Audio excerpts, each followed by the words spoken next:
Bonjour, nous sommes le mercredi 18 décembre 2024 et le sujet est la prochaine console portable de Lenovo, la Lenovo Legion Go S. S pour Steam, puisque le système d'exploitation, l'OS, ne sera pas un Windows 11 comme sur la Lenovo Legion Go actuelle qui est sortie il y a un an déjà.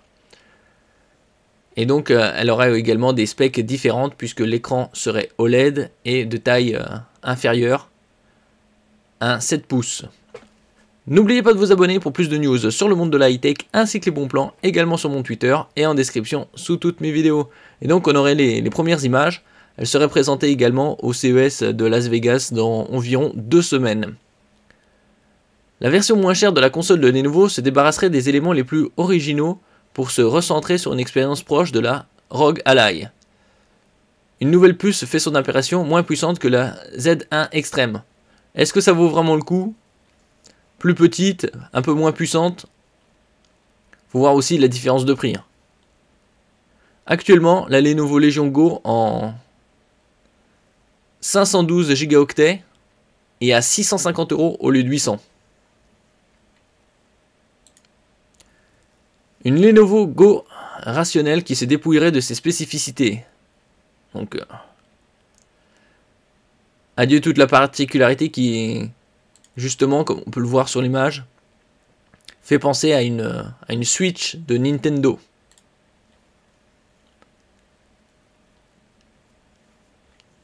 Ici, les images. Donc on voit un peu plus petit. Donc 7 pouces par rapport à 8,8 serait plus une console portable standard, comme ce que fait la concurrence.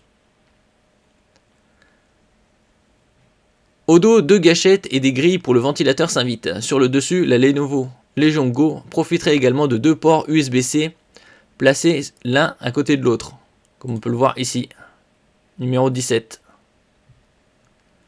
Ça fait penser à la MSI, la toute nouvelle, qui a également 2 ports USB-C. Un passage en Zen 3 Plus. Niveau performance, la Lenovo Legion Go S intégrerait une puce AMD Ryzen Z2G, moins puissante que la Z1 Extreme de la Lenovo Go ou Asus ROG Ally X, et également Ally, parce que elle est sortie en juillet de cette année, la X, avec 2 fois plus de batterie entre autres, et 50% de RAM également en plus.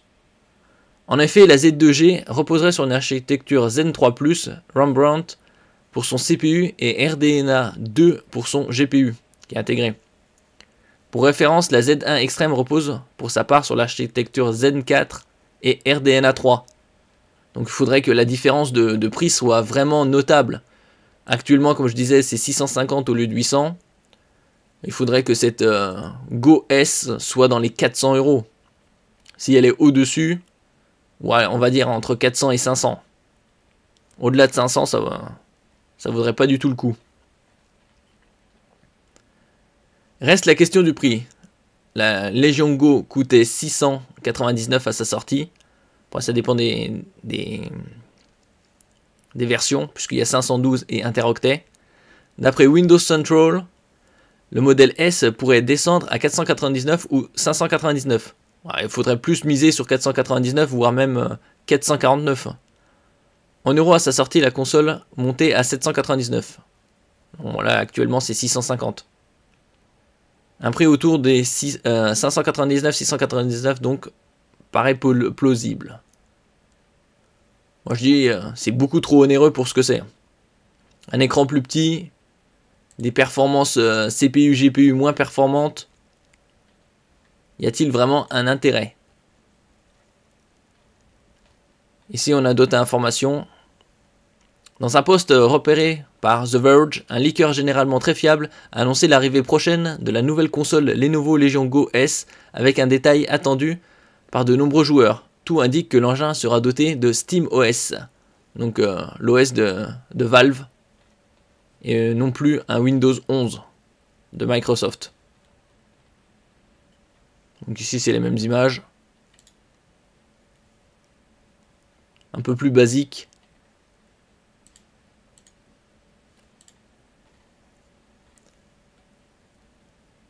Donc il faudra attendre encore 2 semaines et l'annonce d'un prix. Espérons que ça coûte plus dans les 450-500 euros, voire 550 que 600 et quelques. Donc elle n'a pas l'air très... à part avoir le système OS de Steam, SteamOS, il n'y a pas de grand intérêt. Si l'écart de prix n'est pas significatif. Merci pour votre écoute et à la prochaine.